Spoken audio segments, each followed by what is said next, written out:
So I get asked a lot of questions all the time about the surgery and what kind of surgery I had and what regrets I have, if any, from the surgery. So I kind of made a list here of questions I get asked more than anything. Just thought I would do this because I haven't made a video in a while, and I'm coming up on my 4-month anniversary from surgery. So today is November 29th, and my 4 months will be December 3rd. I can't believe it's been 4 months already. Like, that's so crazy to me. Okay, so first question I get asked more than anything, what surgery did I have? I had the full bypass, so the RNY, the RUNY. So like the typical, when you think of like gastric bypass, like that's what I had. Like they took your stomach, made it into a little egg shape, bypassed everything directly into the intestine. And a follow-up question to that is always why? Why did I choose that particular surgery? So there's other surgeries that you could have. Another popular one is the gastric sleeve. And the reason why I went with bypass over the sleeve, and I think there's also the lap band, but I don't think they do lap band anymore. Or I think a lot of people stopped doing the lap band just because it's so unreliable. And a lot of people always have to go for revision to the sleeve or to the full bypass. So the reason I went with the bypass is I had a lot of weight to lose and I wanted to lose it quickly. So with the sleeve, you don't lose quite as much as fast. So when I spoke to my surgeon about what surgery, she and I both agreed that the bypass would be what's best for me. Were you scared of all the changes of what's going to happen? Were you scared that you wouldn't be able to enjoy your life? Were you scared that the quality of your life basically was going to change? Or were you scared of the surgery itself? So I get asked that quite a bit. Was I scared? No, not really. I was scared more not to do the surgery.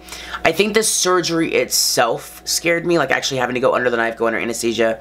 That kind of made me a little nervous, but as far as anything else, I wasn't scared. I was concerned that my life was going to change. I was concerned that my life would be different, a way that I wasn't prepared for, but I wasn't necessarily scared. I was really excited to do it, and I was really excited for my life to be different. How long were you out of work? I was out for 5 weeks. So the first 3 weeks I was sick as a dog. I didn't really leave the house. I had to leave. The first week I laid on the couch and I did nothing but sleep and vomit. The second week I tried to be a little bit more active. I take that back. So I had to walk a little bit around the living room to make sure I didn't get blood clots. But other than that, I was laying on the couch watching TV, or I was throwing up every day because I was always sick. I was out of work for the full 5 weeks. So the first 3 weeks I was really sick. The next 2 weeks I was still kind of sick, but I just kind of took the time to get myself back together, make sure that I was prepared mentally to go back to work, and also because my work paid for 5 weeks out, so I took it. How long were you in pain? I would say the first 2 weeks I was in a lot of pain. The first week was the worst. The second week wasn't great. I slept on the couch because whenever I tried to sleep in my bed, I think just like laying flat on my back, and I couldn't sleep on my stomach or my side, like that was completely out. And I'm not a back sleeper, and just laying flat on my back hurt so much. So I slept on the couch for like the first 2 weeks, and then I was feeling like, you know what, I'm not making myself any better by just sleeping on the couch all the time. So I actually took a couch cushion and put it on my bed, and I was still in pain, and I just remember one day that I was fine. It was like the pain was there. So I'd say I was in pain for about 2 weeks. So the whole point of that story, the couch story, was I'd say about 2 weeks. Because most pain I was in when I was trying to go to sleep at night, when I was trying to lay. But, so we'll say about 2.5 weeks, 2 weeks, whatever. How much have you lost? I get asked that probably just as much as which surgery did I go with. I always go off of my pre-surgery diet. Some people go from their surgery weight. I always go from my pre-surgery weight, because you know what, I worked my ass off on that pre-surgery diet. So from my pre-surgery diet from July 1st until now, I have lost 103 pounds. Now from surgery I've lost like 82 pounds, but that's still nothing. That's 82 pounds in 4 months. That's nothing to, you know, scoff about. But 103 pounds since July. Why don't you buy new clothes? Well, are you gonna buy them for me? Because I've got bills. I've bought some new clothes, but I'm not gonna go out and buy a whole new wardrobe when I'm losing consistently about 5 pounds a week. So I'm not gonna run out and buy all these new clothes when in 2-3 weeks, like jeans are like 50 bucks. I have had to buy a new pair of jeans, 2 new pairs of jeans. since I've lost weight. But most of my shirts I'm still wearing. So, sorry, my nose is itchy. Like, I understand that a lot of my shirts are big on me, but unless you want to donate me money, then I'm not rushing out to buy shirts. How much do you want to lose? I've made a video about this. I don't really have a goal of an amount, but ideally I'd like to get to maybe 180 to 210. How have your eating habits changed? Well, a lot. So it used to be I could eat so much food. So much food. Like, I would eat an embarrassing amount of food. And I mean, I could eat 3 pieces of chicken and 2 sides in one sitting and biscuits. I could eat a lot. And I ate whatever I wanted. Now, obviously, I don't eat anywhere near as much as I used to. I just physically cannot. But as far as my diet goes, I get asked this a lot. I try to stick with high protein, because as a bariatric patient, you do have to have a lot of protein. Stick to high protein, medium to high fat, low carb, low sugar. So I do have carbs in my diet. And I try to avoid carbs, but sometimes they're just unavoidable, and not all carbs are bad carbs. So I eat a lot of chicken. I eat a lot of cheese and eggs. I just, you know, I try to be very conscious of what I put in my body. Why do I always talk about surgery? Well, why do new mothers always talk about their babies? Or why do people always talk about their dogs? When your life changes in such a drastic way, you talk about it. And I like to talk about it because a lot of people have a lot of questions. A lot of people like to ask, because I feel like I'm a very comfortable kind of person with talking about things, whether it's this or my transition or anything.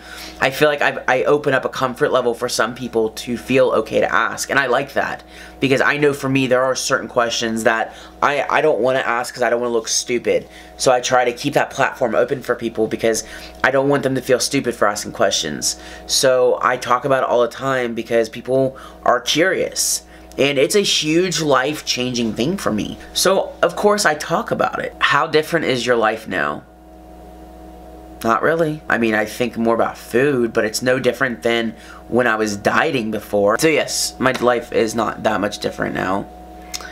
And what is the biggest change that you have noticed? I don't wake up with headaches all the time now. I noticed that I don't mind walking as much. When I get dressed in the morning, I don't get winded. I can now bend down to put my shoes on instead of having to or I can bend down to tie my shoes instead of hefting my foot up. I can actually sit cross-legged comfortably. I can put my foot under my leg when I'm sitting in my office chair. My office chair at work no longer squeezes me on the sides. I actually fit. I've noticed a lot of things. The biggest change that I've noticed, I don't know. I'll probably have a better answer for that. I feel like I should have a better answer for that. I've had a lot of changes, and to me, they're all awesome. I think the biggest change is just how all around more healthy I feel. I say that as I have a cold, but I think all around I just feel more healthy. What can you eat now? So, I think I already talked about this. I can eat pretty much whatever. A lot of people who have bariatric surgery have what's called dumping syndrome. I'm not an expert on this, so if I tell this wrong, please forgive me. But pretty much as if you put something that your stomach can't break down, like something that's high in fat or something that's super greasy, something that has sugar in it. Your stomach can't break it down, and it goes directly from your stomach into your intestine, I think. And it just makes you super sick. It gives you flu-like symptoms. I have not had dumping syndrome since I've had surgery. So there's not one thing I've had that caused me to dump since I've had surgery. So what I can eat is pretty much anything. Now there are some foods that don't make me sick because of the foods, but make me sick because they're a little bit more dry, like chicken breast. White meat, I should say. It makes me a little sick. Pork has made me sick. Some cuts of beef. Now I don't eat a lot of steak. I've noticed that since surgery I try to stay away from meat. I'm not a vegetarian by no means. Love my meat. But I noticed that on a daily basis I don't eat as much as I did before, just because it can, get stuck in there a little bit more than the other food. But I can pretty much eat anything, but I choose not to. I haven't had pizza or anything with a thicker crust, or I haven't had sandwich bread or just bread in general, just because it can tend to get a little stuck in my little pouch. What can you not eat now? I think I covered all that. How much can you eat? Well, that depends. Some days I can eat more than others. Some days I don't feel like eating at all, but I do. Some days I can eat a lot, and by a lot, it's still like a cup worth of food, but for me that's a lot. If it's like a meat, then probably like 4 ounces, 3 ounces. I can eat like 1 egg. Like this will fill me up, and then I won't eat for a couple hours just because I shouldn't. I've never quite measured exactly at one sitting like my limit, just because I eat till I'm satisfied. I don't eat until I'm full. So I don't know like my exact limit, but I would say probably 3 to 4 ounces of a meat of some sort, and maybe like 2 ounces of a veg. And the last thing I wrote down here, oh, it was itchy. Aren't you worried your skin is gonna get all loose and flabby? I mean, I'm not worried about it, but the thing is I would rather deal with some loose arm flab or stomach flab than the risk of dying when I'm 40. So I think some loose, flabby skin definitely outweighs any worry as far as like when death is involved. Am I worried about it? No. Am I concerned about it? I mean, it's not ideal, but there's surgery to have it removed, so I'm not concerned about it. Thank you so much for watching. I hope you enjoyed the video. Just make sure you put in a like, shoot me a comment, subscribe if you feel so inclined to do so. If I get enough questions, I might make a part 2. So you can look for that. If questions, just leave them in the comments or shoot me a Facebook message. So thank you for watching, and stay awesome.